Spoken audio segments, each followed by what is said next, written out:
সারিকা দেবী, জানতে পারলে কিছু? সবকিছু।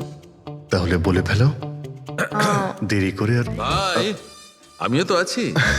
আচ্ছা, তাহলে আপনি শুরু করে দিন। আমিও শুরু করব। হ্যাঁ নিশ্চয়ই। হ্যাঁ, গুড। তবে এবার দেখো, এটা তো তোমরা তখন জেনেই গেছো যে এই মেয়েটাকে গলা টিপে মারা হয়েছে। এর গলার চিহ্নটা দেখে তো তোমরা বুঝতেই পেরেছো, তাই না? হ্যাঁ ডক্টর, আমরা জানি একে গলা টিপেই খুন করা হয়েছে। হ্যাঁ হ্যাঁ, ওর মৃত্যু গলা টেপার জন্যই হয়েছে। আর গলা কোনো বেল্ট দিয়ে টেপা হয়েছিল। সেটা কি করে জানা গেল? দেখো, এর গলার ওপর যে চিহ্নটা রয়েছে সেটা তো এই রকম চওড়া। আর মন দিয়ে দেখো, কোথাও কোথাও গাঢ় আছে আর কোথাও কোথাও হালকা। আর যদি কোনো দড়ির মতো কিছু দিয়ে করা হতো তাহলে এই চিহ্ন এত চওড়া হতো না, এই বেল্টের মতো। আর পুরো গলাটাতে একই ধরনের হতো, কোথাও হালকা আর কোথাও গভীর, এরকম নয়। এক্সিলেন্ট! কি অসম্ভব ইন্টেলিজেন্ট আপনারা, ডক্টর সালুখে। পরের জন্মে আমি ফরেনসিক এক্সপার্টই হব। আরে ভাই ফ্রেডি, তুমি পরের জন্মের কথা কেন বলছো? এই জন্মটাই তাকে সামনে নাও না। আরে পরের জন্মের কথা ভাবছে। হ্যাঁ, আমি কি যেন বলছিলাম। আরে আপনি ওই গলা বেল্ট বেল্ট গলা ওই হ্যাঁ, বেল্ট বেল্ট।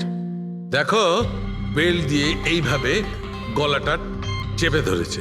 আর পরে একে পেছন থেকে মাথার পেছন দিকে কোনো ভারী জিনিস দিয়ে আঘাত করা হয়েছে।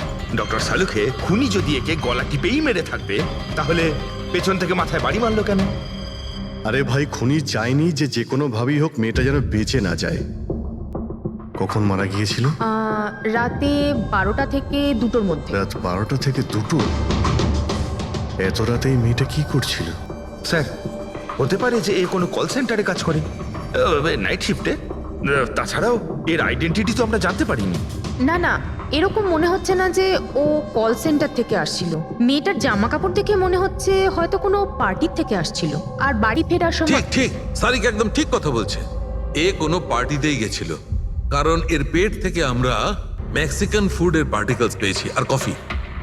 মেক্সিকান খাবার? হ্যাঁ, এসো আমি দেখাচ্ছি, এসো। এই দেখো, এইগুলো আমরা টেস্ট করেছি আর এর দ্বারাই জানতে পেরেছি ওই যে ফুড ছিল সেটা মেক্সিকান ফুড ছিল। কি কি খেয়ে থাকতে পারে এই মেয়েটা? অ্যাভোকাডো, টমেটো, পেঁয়াজ, চিপস।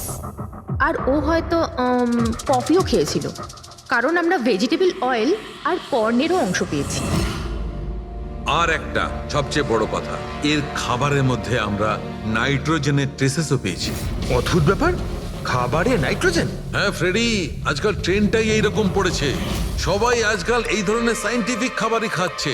হ্যাঁ, তো এই মেয়েটা এমন একটা রেস্টুরেন্টে খাবার খেয়েছিল যেখানে সায়েন্টিফিক ভাবে মেক্সিকান খাবার বানানো হয়, যা শরীরের পক্ষে খুবই ভালো। এমন রেস্টুরেন্ট তো শহরে খুব বেশি থাকার কথা নয়।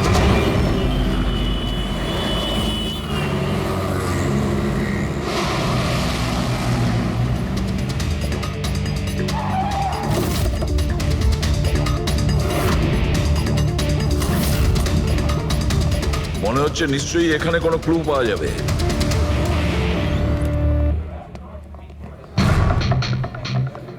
আসুন স্যার, এখানে বসুন। আচ্ছা, আপনি এটা বলুন তো যে এই মেয়েটা আপনাদের এখানে খাবার খেতে এসেছিল? আপনারা আসলে কে? সিআইডি। এখন আর কোনো কথা নয়, শুধুমাত্র ঠিকঠাক জবাব দাও। হ্যাঁ স্যার, কাল রাতেও এখানে এসেছিল, কিন্তু স্যার সিআইডি ওকে কেন খুঁজছে? একে আমরা খুঁজছি না, এর খনিকে খুঁজছি। খুন হয়ে গেছে বেচারি। একটা কথা বলুন, এই মেয়েটা কি একা এসেছিল নাকি অন্য কেউ সঙ্গে ছিল? স্যার এসছিল তো একাই, কিন্তু ও কথা বলেছিল অনেকের সঙ্গে। একা এসেছিল তো অনেক লোকের সাথে কথা হলো কিভাবে? আসলে আমাদের রেস্টুরেন্টে কালকে স্পিড ডেটিং নাইট ছিল। Speed dating?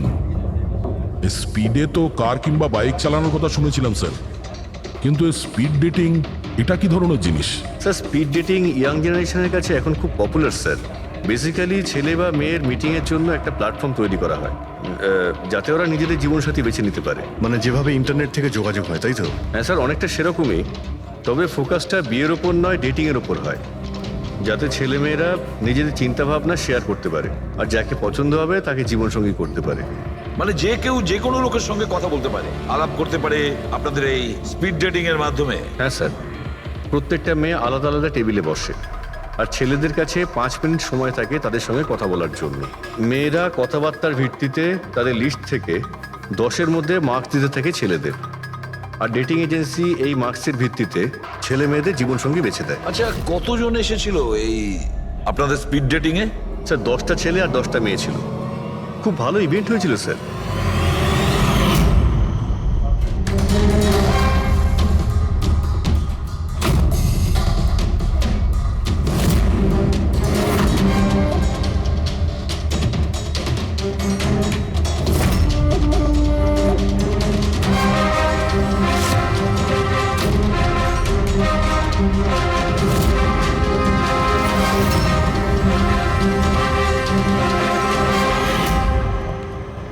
আর শুনুন, এই মেয়েটার সঙ্গে যত লোক এই আপনাদের স্পিড ডেটিং ফেয়ারে এসেছিল সবার ডিটেলস চাই আমাদের। রাইট স্যার, আসুন।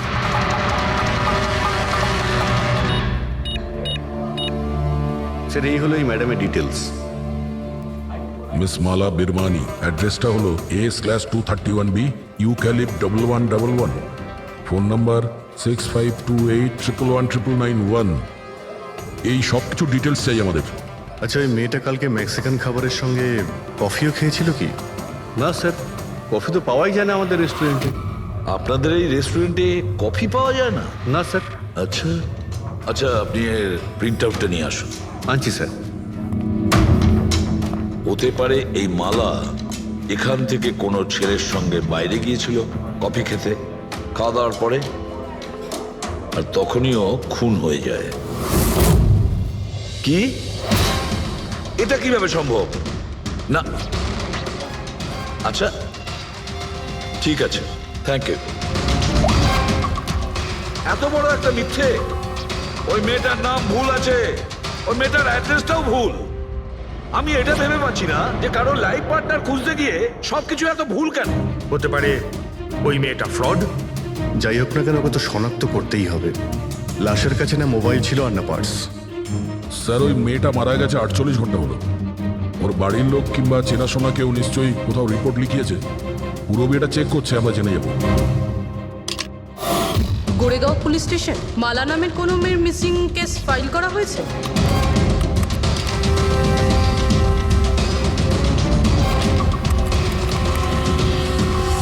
আচ্ছা, গ্রেট, থ্যাঙ্কস। আপনি আমাকে কমপ্লেনের ফাইল পাঠাতে পারবেন? আর হ্যাঁ, প্লিজ আপনি ওর পরিবারকে কিছু জানাবেন না। স্যার, হ্যাঁ, স্যার এই মেয়েটার আসল নাম মালিনী, আর মরুর এলাকাতে ওর মিসিং কমপ্লেন ফাইল হয়েছিল। মিসিং কমপ্লেন ওর স্বামী আর শ্বশুর শাশুড়ি করেছে স্যার। কি? একজন বিবাহিত মহিলা, সে স্পিড ডেটিংয়ে? সেটাই তো। আর সেটাও আবার কোনো নকল নাম দিয়ে। হ্যাঁ বলুন। সিআইডি।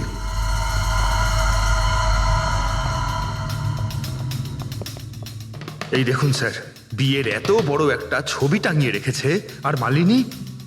যদি আমি এরকম করতাম, আমার বউ আমাকে বাড়ি থেকে বের করে দিত। স্যার, কিছু জানতে পেরেছেন? মালিনী কোথায়? আই এম সরি, কিন্তু একটা খারাপ খবর আছে। খারাপ খবর? মানে মালিনীর অ্যাক্সিডেন্ট হয়েছে? কোথায় ও? কোন হসপিটালে রয়েছে? কেউ আপনার স্ত্রীকে খুন করেছেন। হ্যাঁ, খুন? কিন্তু কে করেছে স্যার? দেখুন, এখন যে কথাটা আপনাদের বলতে যাচ্ছি সেটা শুনে হয়তো আপনারা আরো কষ্ট পাবেন।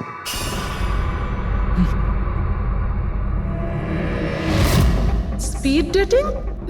সেটা আবার কি স্যার? এটা এমন একটা প্রোগ্রাম যেখানে ছেলে মেয়েদের দেখা হয় তাদের জীবন সঙ্গী বেছে নেওয়ার জন্য। আর মৃত্যুর রাতে মালিনী এরকমই প্রোগ্রামে গিয়েছিল। আমার পোড়া কপাল, আমার ছেলে ঘরে থাকতে ও আরেক জীবন সঙ্গী খুঁজতে চলে গেল। ব্যাস, এটাই তো বাকি ছিল। বংশের নাকে ঝমা ঘষা দিয়েছে ও। স্যার, মনে হচ্ছে আপনাদের কিছু একটা ভুল হচ্ছে। আমাদের বিবাহিত লাইফ তো খুব ভালোই চলছিল, তাহলেও নতুন পার্টনারের কিসের প্রয়োজন পড়লো? আফসোস এটাই যে এই প্রশ্নের উত্তর দেওয়ার জন্য মালিনী এখন বেঁচে নেই। সেই জন্য এর উত্তর এখন তো আপনাকেই দিতে হবে। বলতে পারেন আমরা খুব সাধারণ একটা পরিবার, ছিলাম অন্য জায়গায়।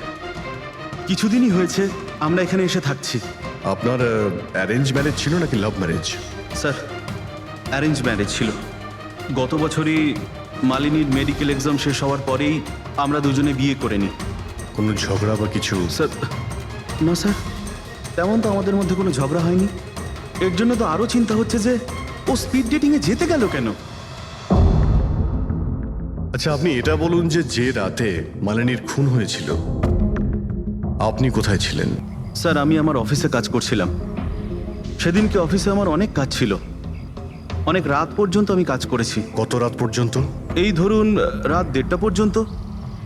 আমি তো বাড়িতে ফিরে জানতে পারলাম যে মালিনী বাড়িতে ফেরেইনি। ওর সঙ্গে কারো কোনো শত্রুতা? না স্যার, কোনো শত্রুতা তো ছিল না। স্যার, আমার মনে হচ্ছে ওর গয়না লুট করার জন্য কেউ হয়তো এরকম। না, গয়না লুট করার জন্য খুন হয়নি, কারণ ওর ডায়মন্ড রিং আর দামি গাড়ি সবকিছুই ঠিকঠাক ছিল। তাহলে ওকে নিশ্চয়ই ওই স্পিড ডেটিং এর লোকই মেরে থাকবে। আমি তো আগে থেকেই জানতাম যে ওই মেয়েটা মোটেই ঠিক নয়। ঠিক নয় মানে? ও তো বাড়িতে পাই রাখতো না। ওর পায়ে ওই যে কি যেন বলে, হুইল ছিল, হুইল। রাত দিন দেখো বাড়ির বাইরেই টোটো করে বেড়াচ্ছে, আর যে কোনো অচেনা লোকের সঙ্গে বকবক করছে। আমরা যদি কখনো ওকে কিছু বলতে যাই, তেরা উত্তর দিত। একটু চুপ করো তো মা। আরে চুপ করবো কি রে, আমাকে বলতে দে তুই। আর ও যতক্ষণ বাড়িতে থাকতো একটা কুটো মেরে দেখতো না। যখনই দেখো তখনই ল্যাপটপ আর ক্যামেরার মধ্যে ডুবে থাকতো। ল্যাপটপ আর ক্যামেরা, ওগুলো আমরা দেখতে পারি?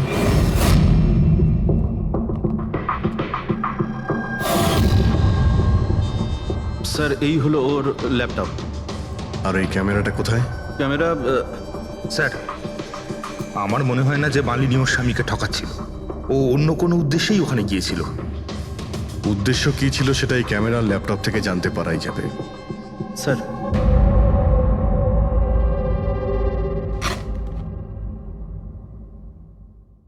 ক্যামেরা কোথায়? ব্যাগ তো খালি।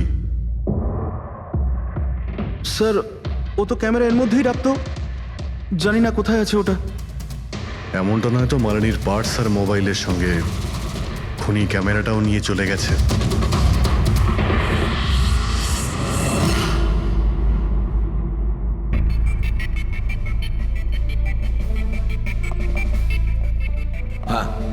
স্যার, এই স্পিড ডেটিং এর কনসেপ্টটা তো বেশ ভালো, কিন্তু যদি সাবধান না থাকা হয় তো খুবই ক্ষতি হতে পারে।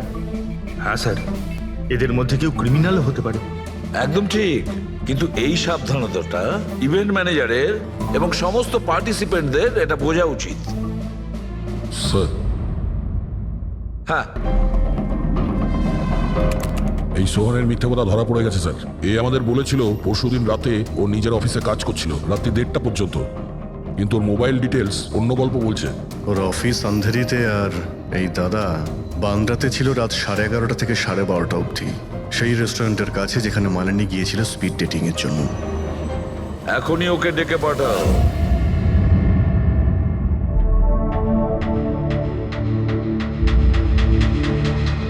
স্যার, আপনাদের মনে হয় কোথাও ভুল হচ্ছে। আর আমি আমার স্ত্রীকে কেন খুন করতে যাব? মাননী যখন মিথ্যে কথা কেন বললে?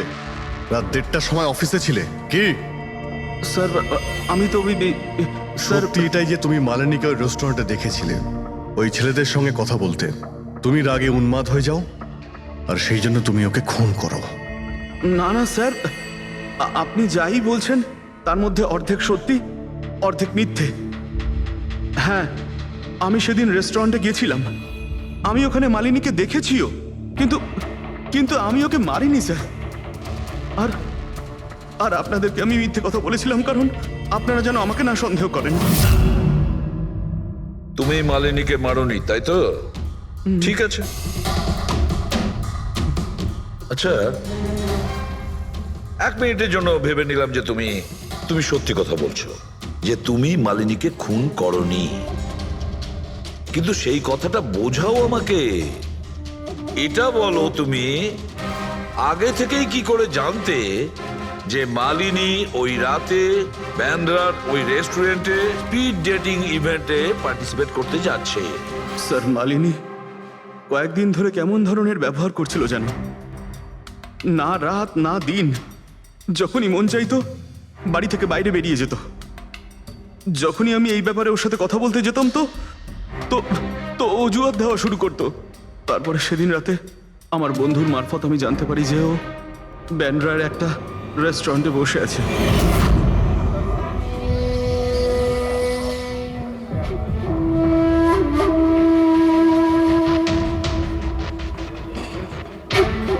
নিজের স্ত্রীকে স্পিড ডেটিং এ দেখে আমার মনটা একেবারে ভেঙে যায় স্যার। আমার মনে হয়েছিল যে আমার ভালোবাসায় কি কোনো খামতি রয়েছে, কিন্তু আমি ওই মুহূর্তে ওই রেস্টুরেন্টে ওর সাথে ঝগড়া করিনি।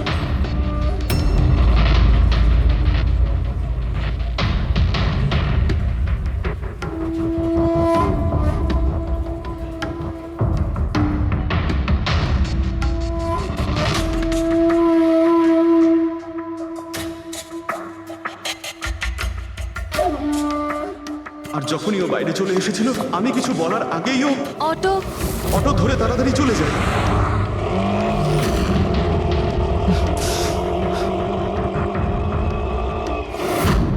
স্যার আমি সত্যি কথা বলছি, আমার উদ্দেশ্যটা শুধু ওর সাথে কথা বলাই ছিল, ওকে একেবারেই প্রাণে মারতে নয়। আফসোস যে মালিনীর সাথে আমি শেষ কথা বলতে পারলাম না। এখন এই রহস্য সারা জীবন রহস্য হয়েই থেকে যাবে যে ও আমার সাথে প্রতারণা করলো কেন। ও তোমার সঙ্গে প্রতারণা কেন করলো? ঠিক আছে, এবার আমি তোমাকে যেতে দিচ্ছি, কিন্তু এটা ভেবো না তুমি যে আমরা তোমাকে সন্দেহ করছি না। সেটা তো ততক্ষণই থাকবে যতক্ষণ না তুমি নির্দোষ প্রমাণিত হচ্ছ। বুঝেছো তুমি?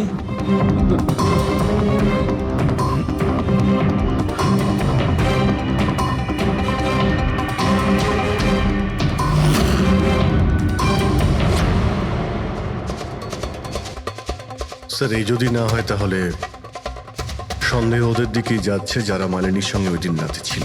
রবি, কিছু জানতে পারলে? স্যার ওই দিন রাত্রে মালিনী 6 জন লোকের সাথে কথা বলেছিল। সুনীল, আরজে, হেমন্ত, গৌরব, ময়ূর আর প্রতীশ। একটা কাজ করি আমরা, ওই 6 জনকে রেস্টুরেন্টে ডাকো, ভালো করে জিজ্ঞাসাবাদ করতে হবে। খুনি নিশ্চয়ই এদেরই মধ্যে কেউ হবে।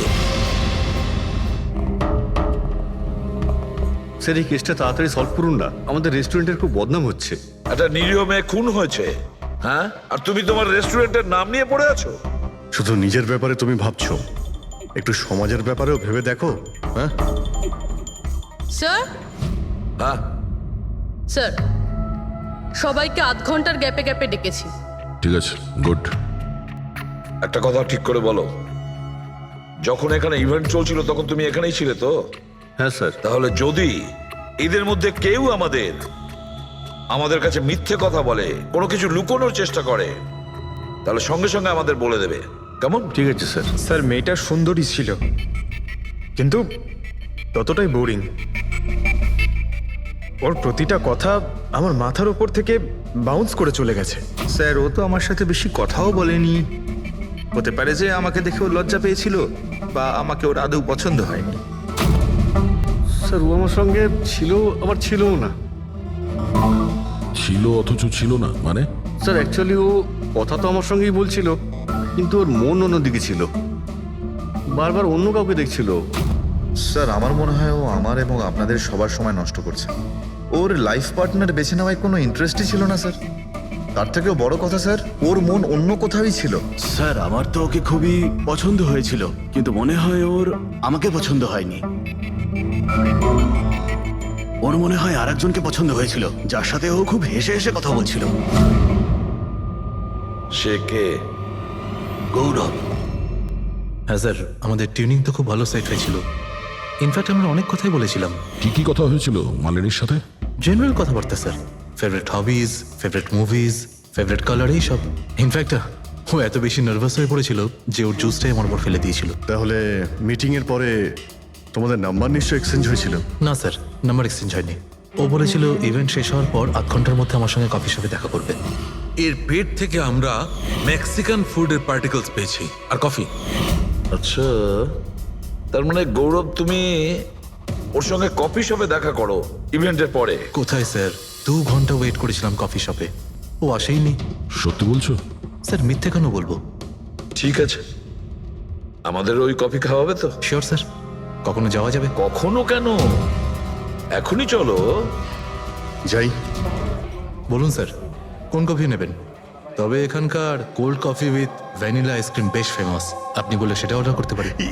আমার জন্য একটা cold coffee with ice cream. Coffee toffee তো খাওয়া হবে, আগে এটা বলো যে তোমরা ওই দিনকে ঠিক কোন জায়গাতে বসেছিলে? ওহ স্যার, আমরা ভেবেছিলাম আমরা কফি খেতে এসেছি, কিন্তু আপনি তো এখনো আপনার তদন্ত চালিয়ে যাচ্ছেন। তদন্ত শেষ হওয়ার পরে কফি খাওয়ার যে মজা সেটা এখন পাবো না। Hello sir. পরশু রাতে সিসিটিভি ফুটেজ আমরা দেখতে চাই ম্যানেজার বাবু। সরি, কিন্তু সিসিটিভি ক্যামেরা তো 1 মাস ধরে আউট অফ ওয়ার্কিং। আর ঠিকও করেননি। স্যার, বিজনেস একেবারে জিরো, ক্যাফেতে অলরেডি লোকসানই হচ্ছে। আমি ভাবলাম যে এর মধ্যে আবার নতুন করে আলাদা এক্সট্রা ফালতু খরচা করে কি লাভ। আচ্ছা, আপনি এই ছবিটা দেখুন। এই মেয়েটা কি এসেছিল পরশু রাতে? স্যার এক্স্যাক্টলি আমার ঠিক মনে তো পড়ছে না। ক্যাফেতে তো অনেক ধরনের লোকজনই আসে যায়। অনেক ধরনের লোকজনই এখানে আসে, তাও ক্যাফে চলছে না বলছেন? স্যার? আচ্ছা, এনার পরশু দিনের বিল আছে নিশ্চয়ই, দেখাবেন আপনি? হ্যাঁ স্যার।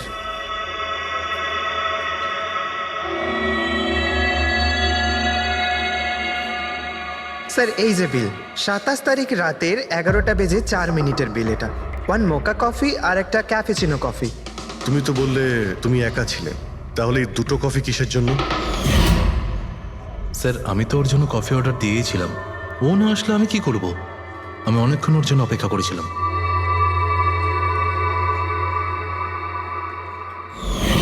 স্যার এবার তো খান আমার সঙ্গে কফি। খাবো, নিশ্চয়ই খাবো, কিন্তু কেসটা শেষ হওয়ার পর। ঠিক আছে স্যার, তাহলে আমি যাই এখন। তুমি যেতে পারো। Thank you very much. Most welcome. Sir, এই কেসটা তো আমার মাথার কল কবজা পুরো ঢিলা করে দিয়েছে। যদি মালিনী এখানে কফি নাই খেয়ে থাকে, তাহলে খেলো কোথায়?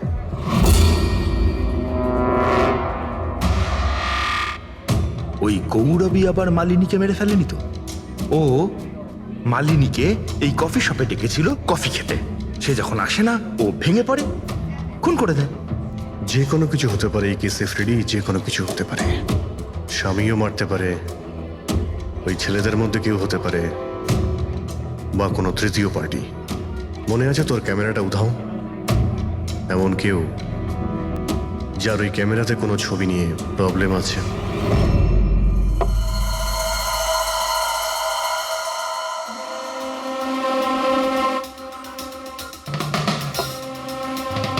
যদি মালিনীর ক্যামেরাটা উধাও হয়ে যায়, তাহলে মালিনী নিশ্চয়ই এমন কোনো ছবি তুলেছিল যেটাতে কারোর না কারোর রাতের ঘুম কেড়ে নিয়েছিল। স্যার, ক্যামেরা দিয়ে ছবি তোলার পরে বেশিরভাগ লোকেরা যে ল্যাপটপে সেগুলো সেভ করে রাখেন। স্যার ল্যাপটপে তো কোনোই ছবি নেই। হতে পারে ও ইন্টারনেটে কোথাও সেভ করেছে, নিজের ইমেল অ্যাকাউন্টে কিংবা কোনো পার্সোনাল ওয়েবসাইটে। তার মানে স্যার, আজকাল ক্যামেরা থেকে ডাইরেক্ট ফটো অনলাইনে সেভ হয়ে যায়। হ্যাঁ ফেডরিক, হতে পারে ইন্টারনেটের মাধ্যমে। ও গ্রেট। পাওয়া গেছে? হ্যাঁ স্যার। স্যার ফটোর ওয়েবসাইট আর তার পাসওয়ার্ড পেয়ে গিয়েছি, এই দেখুন। ওয়েল, দেখাও তো একটু। স্যার এই ক্যামেরা থেকে ভিডিও ফুটেজ বানানো হয়েছিল ওর মারা যাওয়ার কিছুক্ষণ আগে।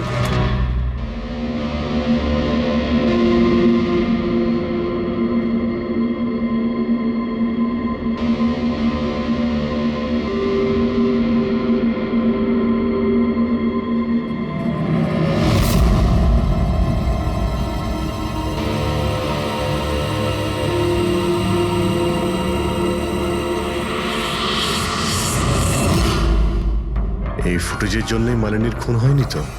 হতে পারে, নিশ্চয়ই হতে পারে। মনে হচ্ছে এই মালিনী কারোর হয়ে স্পাইগিরি করছিল, কারোর মুখোশ খুলে দিতে চেয়েছিল, আর এই জন্যই ও খুন হয়ে যায়। এই মালিনীর সম্পর্কে আমরা এখনো ঠিক জায়গায় পৌঁছতে পারিনি স্যার। এতক্ষণ মনে হচ্ছিল যে ও স্পিড ডেটিং এর জন্য গেছে, তারপরে জানা গেল যে ও বিবাহিত, মেডিকেল প্রফেশনাল, আর এখন জানা যাচ্ছে ও কারোর ওপর গোয়েন্দাগিরি করছিল। আর ওই গোয়েন্দাগিরিটা কোনো মেডিকেল ফিল্ডের সঙ্গে কানেক্টেড হতে পারে, কারণ ফুটেজে দেখোনি চারিদিকে শুধু মেডিসিন সাজানো। স্যার, এই ফুটেজের মধ্যে একটা জায়গাতে একটা ছায়া দেখতে পাওয়া গেল না? খুনির হতে পারে। চেক করি চলো।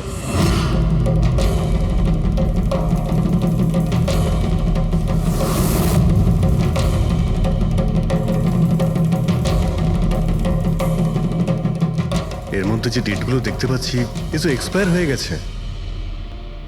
ওষুধগুলোর সঙ্গে অ্যাসিটনও রেখেছে। অ্যাসিটোন? স্যার, এই কেমিক্যাল দিয়ে তো ওরা ওষুধের ওপর পুরনো এক্সপায়ারি ডেট উঠিয়ে দিয়ে নতুন ডেট দিতে পারে, আর সেটা ওরা বাজারে ছাড়তে পারে বিক্রির জন্য। কয়েকটা টাকার জন্য মানুষের জীবন নিয়ে এত বড় খেলা খেলছে। এটার খোঁজ নিতেই মালিনী ওখানে গিয়েছিল। হ্যাঁ স্যার, ওই খুনি মালিনীর ক্যামেরাটা তো চুরি করে নিয়েছিল, কিন্তু এটা জানতো না যে মালিনী মরার আগে পুরো ফুটেজটা ওয়েবসাইটে দিয়ে দিয়েছিল।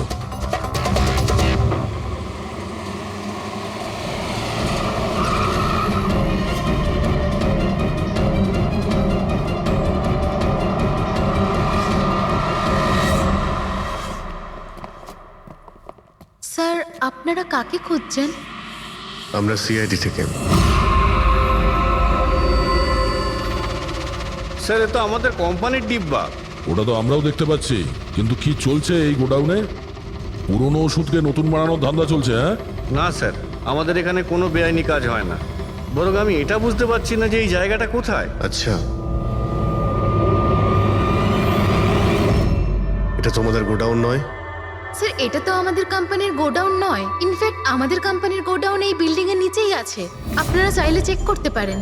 নিশ্চয় স্যার, আমাদের কোম্পানির নাম ভাঙিয়ে কেউ বেআইনি কাজ করছে। কিন্তু আপনাদের কোম্পানিতে যে পুরনো ওষুধ, ওগুলো কি করেন আপনারা? স্যার, একটা কোম্পানিকে আমরা কন্ট্রাক্ট দিয়েছি আমাদের কোম্পানির সব পুরনো মেডিসিনগুলোকে ডিস্ট্রয় করার জন্য। আমাদের কাছে রেকর্ডও আছে, আপনি চাইলে দেখতে পারেন। এক মিনিট।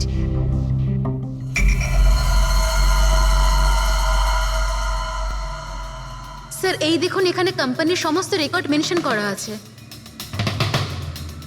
তো এদের কাছে তোমাদের কোম্পানির নতুন বক্সগুলো এলো কি করে? তার মানে পুরো ধান্দাটাই পুরনো ওষুধ নষ্ট করার কোম্পানিতে চলছে। কোম্পানির নাম হলো BTI, medical waste management company. এই কোম্পানিতে কার সঙ্গে কথাবার্তা হয় আপনাদের? স্যার, মিস্টার গৌরব কুমার। গৌরব কুমার? এই গৌরব কুমার? স্যার, ইনি মিস্টার গৌরব কুমার। হ্যাঁ স্যার, এই। কিন্তু আপনাদের কাছে এনার ফটো কিভাবে এলো? অনেক বড় ফ্যান আমি এর। দরজা সব লক চেঞ্জ হয়েছে কিনা? হ্যাঁ স্যার, এই নিন। তাড়াতাড়ি সবাই কাজ করো, অনেক কাজ পেন্ডিং রয়েছে। গো। কি ব্যাপার গৌরব, খুব রেগে আছো মনে হচ্ছে? স্যার, আপনারা এখানে? আমাকে ডাকতে পারতেন। ভাবলাম বারবার তোমায় কেন কষ্ট দেব, আমরাই চলে আসি। স্যার, এবারে আপনাদের কফি না খাইয়ে ছাড়ছি না। আচ্ছা, কখনো জেলের কফি খেয়েছো?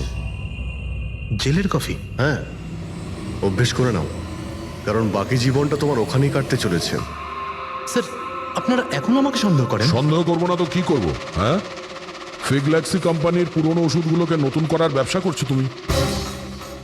আপনি কি বলছেন স্যার? তোমার কোম্পানির গোডাউন দেখতে হবে আমাকে, চলো দেখাও। স্যার, আমার কোম্পানির গোডাউনের চাবি হারিয়ে গেছিল, এই দেখুন এইমাত্র ডুপ্লিকেট বানিয়ে আনলাম। আপনারা চাইলে আমার স্টাফেদের জিজ্ঞেস করুন। চাবি হারিয়ে গেছে? হ্যাঁ স্যার। এইভাবে কি করে হারিয়ে যেতে পারে? হ্যাঁ, জানি না স্যার। অ্যাকচুয়ালি ওই দিন যখন আমি স্পিড ডেটিংয়ে গেছিলাম তখন আমার কাছে চাবিটা ছিল। তারপর হারিয়ে গেল। যখন তুমি স্পিড ডেটিং এর জন্য গিয়েছিলে তখন চাবিটা নিজের সঙ্গে নিয়ে গিয়েছিলে? অ্যাকচুয়ালি স্যার, এই চাবিটা সবসময় আমি সঙ্গে রাখি। ফার্স্ট টাইম হলো এটা যে চাবি হারিয়ে গেল। এই মালিনী কি তাহলে চাবি চুরি করেছিল, তারপর ওখান থেকে সোজা বেরিয়ে এই গোডাউনে আসে ভিডিও করার জন্য? গৌরব, তুমি বলছিলে কি মালিনী তোমার উপরে জুস ফেলে দিয়েছিল? কি এক্স্যাক্টলি কি হয়েছিল? স্যার, অ্যাকচুয়ালি সেই রাতে হেই হাই। হাই। এর আগে আপনার কতগুলো গার্লফ্রেন্ড ছিল? গার্লফ্রেন্ড তো ছিল, ওর নাম ছিল খুশি। আচ্ছা, ব্যাপারটা এগোলো না কেন?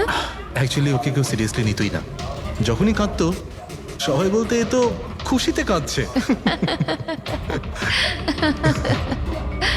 আরে আপনার সেন্স অফ হিউমার তো, আরে আই এম সরি, আপনার শার্ট। ইটস ওকে, দোষটা আমারই। তারপরে চলে গেল। হয়তো চাবিটা সেই সময় হারিয়ে যায়।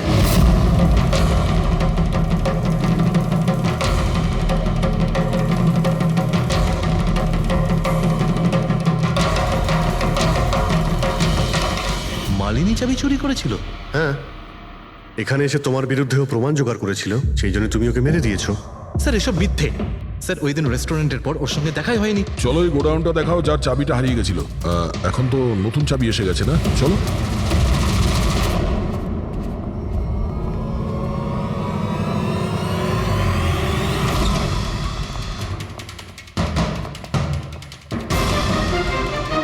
স্যার, এটা তো সেই জায়গাটাই যার ফুটেজ মালিনী শুট করেছিল।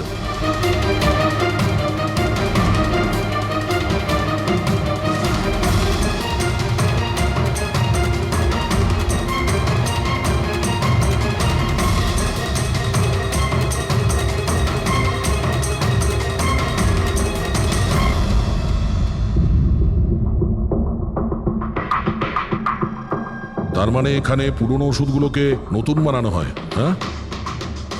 বাহ মিস্টার গৌরব, এইভাবে পুরনো ওষুধগুলোকে নষ্ট করছিলেন আপনি, হ্যাঁ?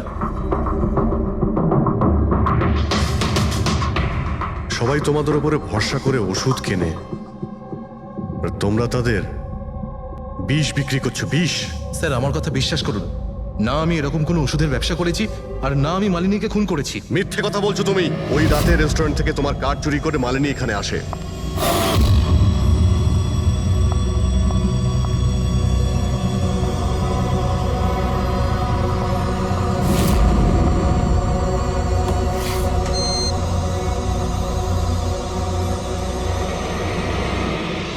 ও এখানে সেই ফুটেজ শুট করে।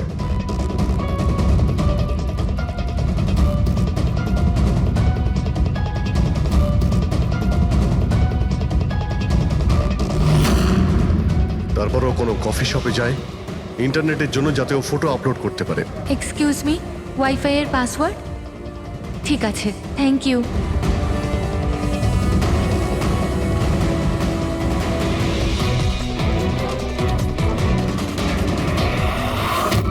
আর যেই ও কফি শপ থেকে বাইরে বেরিয়েছিল তুমি ওকে ফলো করেছো, আর যেই সুযোগ পেয়েছো অমনি ওকে মেরে দিয়েছো, হ্যাঁ? আর ওর লাশটাকে সমুদ্রে ফেলে দিয়েছো। স্যার সেই রাতে আমি গোডাউনে আসিনি। আমার কথায় বিশ্বাস নেই তো? ঠিক আছে, ওয়াচম্যানকে জিজ্ঞেস করুন। ওই ফুটেজে একটা ছায়া দেখতে পেয়েছি, কে ছিল সে? স্যার আমি কি করে জানবো সে কে ছিল? আচ্ছা, এক্ষুনি জেনে যাবো, চলো।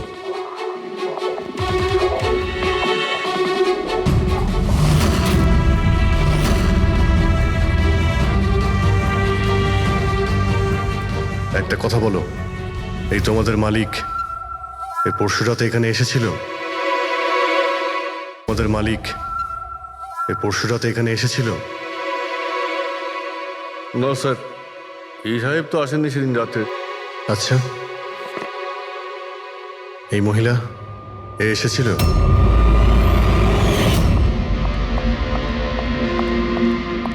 আরে ম্যাডাম, কে আপনি? আর এখানে এই সময় কি করছেন আপনি? আসলে আমি হ্যাঁ? না ভুল অ্যাড্রেসে চলে এসেছি, সরি আরে সরি। আরে শুনুন, আরে হয়তো ওই ছায়াটা এরই ছিল। আর কেউ এসেছিল এই মহিলা ছাড়া? না স্যার, আর কেউ আসেনি সেদিন রাতে। দেখলেন স্যার, আমি বলেছিলাম না আপনাদের আমার কোনো দোষ নেই। আপনারা খামোখা প্রথম দিন থেকে আমার পিছনে হাত ধুয়ে পড়ে আছেন। তোমার পেছনে পড়বো না তো কি করব, হ্যাঁ? এই নকল ওষুধের কালোবাজারি তোমার তদারকিতে হচ্ছে এখানে। স্যার আমি এসব করি না। আমার কাজ হলো ফার্মাসিউটিক্যাল কোম্পানির সঙ্গে কন্ট্যাক্ট করা, যাতে ওরা এসে পুরনো ওষুধ নিয়ে যায়। ইনফ্যাক্ট আমি তো রেগুলার অফিসেও আসি না। আচ্ছা, রেগুলার বেসিসে এই গোডাউনে নজর কে রাখে? তোমার কোনো এমপ্লয়ি তো আছে এখানে? হ্যাঁ স্যার, প্রতীশ, ও এখানকার অপারেশন ম্যানেজার। প্রতীশ? আচ্ছা, ওই ডেটিং এর ইভেন্টে প্রতীশের সঙ্গে কথা হয়েছিল, ও ছিল না ওখানে? হ্যাঁ স্যার।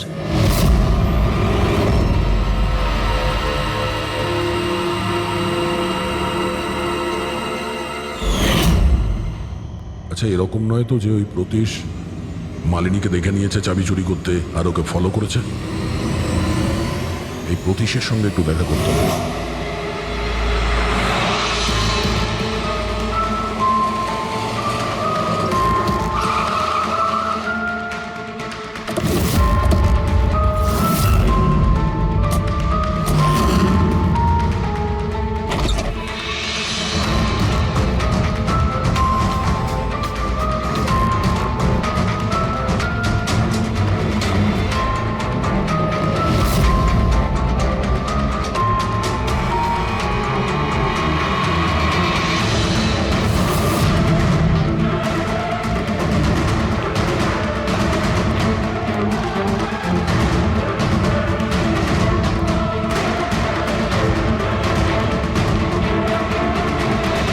স্যার, এই ভাঙা মোবাইল, ক্যামেরা আর পার্সটা পেলাম।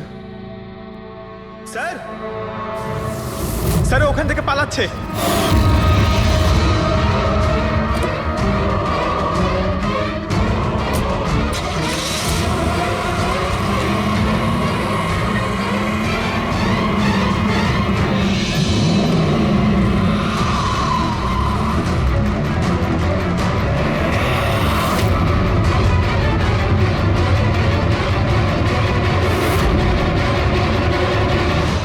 দেখো, মিথ্যে কথা বলে আর কোনো লাভ নেই।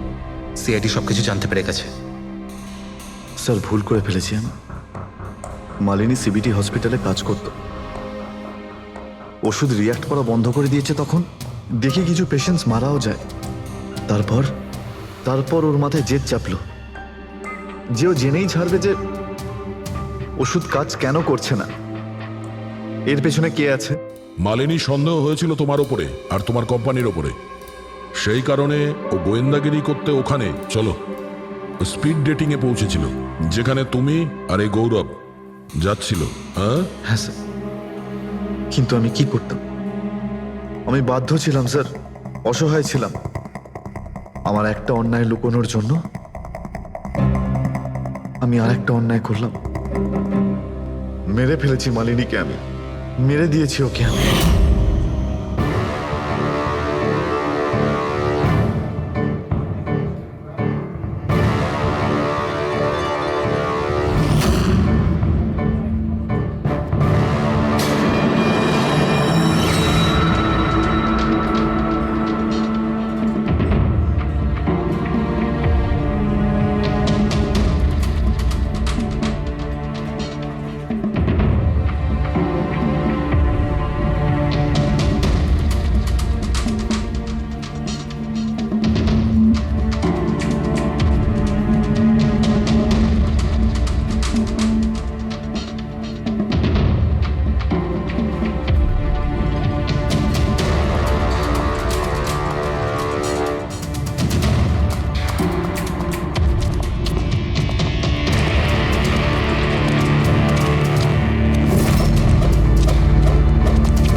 মোবাইল আর পার্স কেন চুরি করেছিলেন? যাতে আপনারা মনে করেন স্যার লুটপাটের চক্করে চুরি হয়ে গেছে। লুটপাট? কিন্তু ওর দামি ঘড়ি আর ডায়মন্ড রিং বের করতে ভুলে গিয়েছিলে।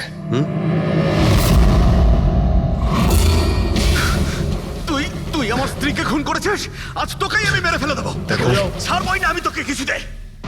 ওকে শাস্তি আইন দেবে, ও অবশ্যই মারা যাবে, কিন্তু তোমার হাতে নয়, ফাঁসির দড়িতে ঝুলে।